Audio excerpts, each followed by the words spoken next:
Bridge তৈরির নামে কোটি কোটি টাকা দুর্নীতির অভিযোগ তুলে 12 নম্বর জাতীয় সড়ক অবরোধ করে বিক্ষোভ নাগরিক মঞ্চের। ব্রিজ তৈরির নামে কোটি কোটি টাকা দুর্নীতির অভিযোগ তুলে এবার জাতীয় সড়ক অবরোধ করে বিক্ষোভ নাগরিক মঞ্চের। বৃহস্পতিবার নদিয়ার শান্তিপুরের মামলা গোবিন্দপুর 12 নম্বর জাতীয় সড়ক অবরুদ্ধ করে নাগরিক মঞ্চের পুরুষ মহিলা সমন্বয়ের সদস্যরা।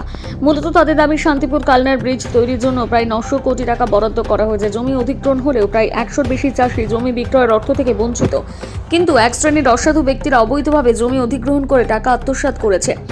তাদের এই অমানবিক অন্যায়ের কারণে 100-র বেশি চাষি তাদের জমি বিক্রয়ের টাকা পাচ্ছে না। ব্রিজ তৈরির দুর্নীতির সাথে যারা জড়িত তাদের বিরুদ্ধে অবিলম্বে ব্যবস্থা গ্রহণ করতে হবে, না হলে আগামী দিনে আন্দোলনের পথে আরো বৃহত্তর হবে বলে হুঁশিয়ারি নাগরিক মঞ্চের।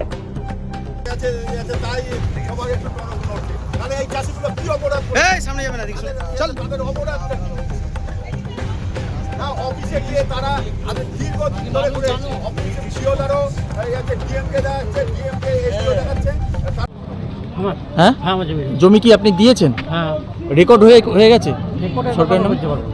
আচ্ছা, আপনি টাকা পাননি কি? মানে আপনাদের অভিযোগটা কি? 60,000 টাকা পেয়েছি। কি আপনাদের সমস্যাটা কি একটু বলুন। আমাদের সমস্যা বলতে একই দাগে আমি পেয়েছি 60,000 টাকা। আমি আগে দিয়ে দিয়েছি। তারপরে কিছুদিন পরে আমার ভাই আমার একই জমি সে ভাই দিয়েছে 5 লক্ষ টাকা পেয়েছে। কিভাবে পেলো? ওইভাবে কীভাবে পেলো সেটা আমি বলতে পারবো না। মানে আপনার জমি ছিল সেটা ভিটা করে দিয়েছে কাগজে? কাগজে তারা করেছে, তারা করে দিয়েছে। আর আমার আগে ওই ভাই দেখালো যে এই সময় না দিলে আপনার জমি সমস্ত টাকা পাবেন না, অর্ধেকটা পাবেন। সেই ভয় আমরা দিয়ে দিলাম। আপনার দিদি কি পুরোটা টাকাই পেয়েছে না সেই টাকার ভাগ দিতে হয়েছে? ওই যে পেয়েছি ওই 60,000 টাকা পেয়েছি। না, আপনার যেটা একই দাগের জমি উনি তো 5 লক্ষ পেয়েছেন, হ্যাঁ, সেই টাকা কি উনি নিজেই পেয়েছেন নাকি সেই টাকা ভাগ বাটোয়ারা হয়েছে? মানে ব্রিজের জমি নিয়ে টাকার দুর্নীতি হয়েছে বলছেন? টাকার দুর্নীতি হয়েছে। কি নাম আপনার? আমার নাম লুৎফর রহমান। মূলত কি কারণে আজকে রাস্তা অবরোধ করেছেন?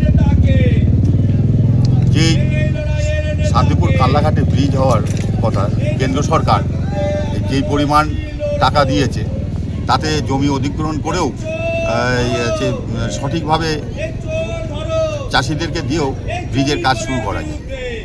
1 নম্বর কথা হচ্ছে ব্রিজের কাজ এত দেরি হচ্ছে কেন?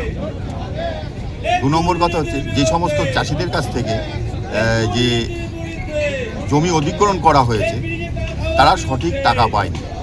এখনও অবধি 100 চাষি তারা জমির কোনো টাকাই পায়নি। কেউ পেয়েছে 60,000 টাকা, রাতারাতি জমির জলজায়গা জমির শ্রেণী বদল করে 5 লক্ষ টাকারও বেশি। মূলত দুর্নীতির অভিযোগ তুলছে। মূলত দুর্নীতির অভিযোগ। সে সময় যারা প্রশাসনে ছিল তারাই দুর্নীতি করেছে।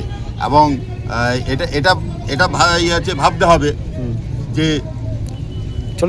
চাষিদের যে কান্না, এটা রাজ্য সরকারের সামনে আমরা তুলে ধরতে যাই। এখনও চাষিরা তারা টাকাটা এখনও পায়নি। এই জন্য আজকে নাগরিক মঞ্চের পক্ষ থেকে সমস্ত চাষি নিয়ে আমরা আজকে আন্দোলন শুরু করেছি। মূলত বিজেপির তরফে কি আন্দোলন করা হচ্ছে? এটা নাগরিক মঞ্চের পক্ষ থেকে করা হয়েছে। আচ্ছা, সেখানে দেখা যাচ্ছে যে আপনারা দীর্ঘ সময় বিক্ষোভ করছেন, অবস্থান করছেন, কতক্ষণ ধরে চলবে আপনাদের এটা দাবি? ডিএম সাহেব না আসা অবধি, ডিএম এসডিও না বিএলআরও না আসা অবধি আমাদের আন্দোলন চলবে। আপনার নাম? আমার নাম নিপেন মন্ডল। আপনি? লাগাতার বিক্ষোভ করছেন, কতক্ষণ করবেন? দেখুন, যতক্ষণ আমাদের ডিএম না আসছে ততক্ষণ আমাদের বিক্ষোভ চলবে। কারণ হচ্ছে আপনারা জানেন যে দীর্ঘদিন ধরে নিঃসিংহপুর যে ব্রিজটা হওয়ার কথা ছিল সেখানে জমি অধিগ্রহণ হয়েছে। যেসব জমি যেসব জমি চাষের জমি ছিল সেগুলোকে মানে ভিটে বাড়ি করে বিপুল পরিমাণে অসৎ উপায়ে টাকা ওখান থেকে তছরূপ হয়েছে। প্রকৃত চাষি যারা তার টাকা পায়নি, তার জন্য আমাদের এই বিক্ষোভ। এখনো তো ব্রিজের কাজ শুরুই হয়নি। ব্রিজের কাজটা এখনো শুরু হবে কি? শুধু প্রতিশ্রুতি, ওটা তো দিদির প্রতিশ্রুতি, ওটা নিয়ে আমি বলছি না কোনো কথা। কিন্তু যে জমিনে যে মানে প্রচুর পরিমাণে লক্ষ লক্ষ টাকা দুর্নীতি হয়েছে তার জবাব আমাদের দিতে হবে। এবং প্রকৃত চাষি যারা তারা পয়সা পায়নি, দালাল মিডিলম্যান যারা তারা পয়সাটা খেয়ে বেরিয়ে গেছে। মূলত কি দাবি নিয়ে আজকে অবস্থান বিক্ষোভ করছেন? আজকে অবস্থান বিক্ষোভ প্রকৃত চাষি যারা তারা টাকাটা পায়নি, কৃষকরা টাকাটা পেয়ে দালাল চক্র টাকাটা নিয়ে তারা পালিয়েছে। এর বিরুদ্ধে আমাদের প্রকৃত বিক্ষোভ। যারা দালাল চক্র, যারা দুর্নীতি করেছে তাদের রীতিমতো অ্যারেস্ট করে শাস্তিমূলক ব্যবস্থা নিক। আপনাদের এখন বিক্ষোভ কতক্ষণ চলবে? যতক্ষণ আমাদের ডিএম না আসবে, ডিএম এসে প্রতিশ্রুতি দিবে যারা অন্যায় অপরাধ করেছে, যারা দুর্নীতির সঙ্গে যুক্ত, তাদের যতক্ষণ অ্যারেস্ট না হবে ততক্ষণ আমাদের আন্দোলন চলবে। আপনার নাম? আমার নাম দীনেশ রায়, কাদের তরফ থেকে করা হচ্ছে? নাগরিক মঞ্চ শান্তিপুর। ম্যাক্সিমাম টাকা গেছে এখানকার থানার অফিসার, বিএলআরও, পঞ্চায়েত সভাধিপতি, পঞ্চায়েত তৎকালীন সভাপতি থেকে ডিএম থেকে সমস্ত প্রশাসনিক কর্তা ব্যক্তিরা খেয়েছে। কারণ কৃষককে প্রথমে তারা জমি দিয়েছে মাত্র 60 না 65 হাজার টাকা শতক, আর সেই কৃষক তৃণমূলের বা প্রশাসনের লোককে যারা টাকা দিতে রাজি হয়েছে, অ্যাডভান্স চেক কেটে দিয়ে সে পেয়েছে, খাতা কলমে দেখানো হচ্ছে তার নামে গেছে 5,60,000 টাকা করে পার শতক। তাকে দেওয়া হয়েছে, কৃষককে দেওয়া হয়েছে মাত্র ওই 1.5 লাখ টাকা শতক, বাদ বাকি সমস্ত টাকা ভাগ বাটারা হয়েছে প্রশাসনকে। আর কেন্দ্র সরকারের টাকা ব্রিজের জন্য যে টাকাটা দেওয়া হয়েছে সেই জন্য 2,000 কোটি টাকা সম্পূর্ণ এই পেটে চলে গেছে, কিন্তু কৃষকরা তার জমির মূল্য এখনো পর্যন্ত পায়নি। এবং প্রশাসনের কাছে আরটিআই করে সঠিক তথ্য দিচ্ছে না, এড়িয়ে যাচ্ছে। বিভিন্নভাবে বহুবার চেষ্টা করা হয়েছে, তাই এখানে বড় চুরি হয়েছে। চুরি ধরলে পরে অনেক প্রশাসনের কর্তাব্যক্তি থেকে তৃণমূলের সমস্ত দায়িত্বশীল এমএলএ তৎকালীন সময় থেকে যারা আছে, সেই সময় যে করাপশন হয়েছে, সবাই জেলে বাস করতে হবে। এক্ষেত্রে কি সিবিআই কিংবা কোনো তদন্ত চাইছেন আপনারা? অবশ্যই সিবিআই তদন্ত চাইছি।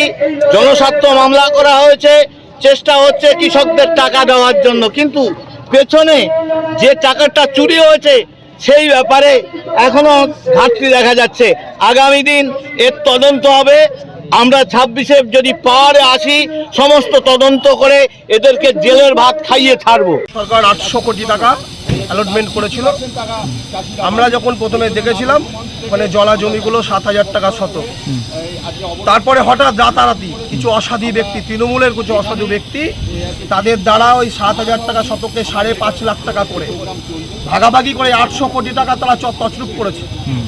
এখনো 100 চাষি তাদের টাকা পায়নি, তারা রাস্তায় ঘুরছে। আজকে বিডিও, কালকে এসডিও, কালকে ডিএম অফিসে যাচ্ছে।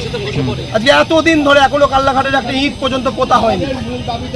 মাটি সয়েল টেস্ট করতে আসছে, যারা টাকা পায়নি তারা আন্দোলন করছে, তাদের টাকাগুলো কোথায় গেল? এত বড় একটা হিউজ পরিমাণ টাকার কেলেঙ্কারি। নদিয়া জেলা প্রশাসন চুপচাপ বসে আছে। যারা চুরি করেছে তদন্ত করুক, এটা সহজ। ওখানে যারা নো অবজেকশন দিয়েছে, যারা তখন পদাধিকারী ছিলেন, জেলা পরিষদ সদস্য, পঞ্চায়েত সমিতির মেম্বার, যারা ওখানে নো অবজেকশন দিয়েছে তাদেরকে ধরুক। যে জলা জমিটা ভিটে করলো, রাতারাতি কি করে নো অবজেকশন তারা দিল? এটা সহজ। চোর ধরুক, টাকা ফেরত নিক, তারপরে ব্রিজ শুরু করুক। সাধারণ মানুষ এত দুরবস্থার মধ্যে পড়ছে, ব্রিজ নেই। কাল্লাঘাটে একটা হ্যাবক টাকা তোলা হয় 50 টাকা 60 টাকা করে পারাপার। এটা একটা মানে অমানবিক ব্যাপার চলছে। আমরা চাইছি অবিলম্বে চোর ধরুক, চোরের থেকে টাকা তদন্ত করুক, টাকা বের করে আনুক। আর যারা টাকা পায়নি, এখন 100 চাষি তারা জমি দিয়ে দিয়েছে সরকারকে, 1 টাকা তারা পায়নি, তাদের হাতে তাদের ন্যায্য টাকাটা তুলে দিই। আমাদের এই আন্দোলন নিয়ে আজকের এই পথ অবরোধ। কতক্ষণ চালাবেন? আমরা যতক্ষণ পর্যন্ত ডিএম না আসবে, ডিএম এখানে আমাদেরকে আশ্বস্ত না করবে যে 100 চাষি তারা টাকা পেয়ে যাবে, তারপর আমরা আমাদের পথ অবরোধ। এই দুর্নীতির সঙ্গে কোন দল জড়িত রয়েছে বলে মনে করছেন? দুর্নীতির সঙ্গে সোজাই যারা শাসক দল তারা জড়িত আছে, এতে বলার কিছু নেই। তো সেখানকার নেতারা সব জড়িত? অবশ্যই, একদম পা থেকে মাথা পর্যন্ত জড়িত আছে। কারণ নো অবজেকশন না দিলে জলা জমিকে ভিটে জলে রূপান্তরিত করা যায় না। এটা সোজা কথা, জলের মতো পরিষ্কার। তখন জেলা পরিষদের মেম্বার যারা ছিল, যারা পঞ্চায়েত সমিতির মেম্বার ছিল, তারা নো অবজেকশন দিয়েছে, তাদেরকে ধরুক। যে টাকা কোথায় গেল? কি নাম আপনার? আমার নাম পাপুল পাল। কি ডেজিগনেশন কি? হ্যাঁ, ডেজিগনেশন কি? আমি সাধারণ নাগরিক।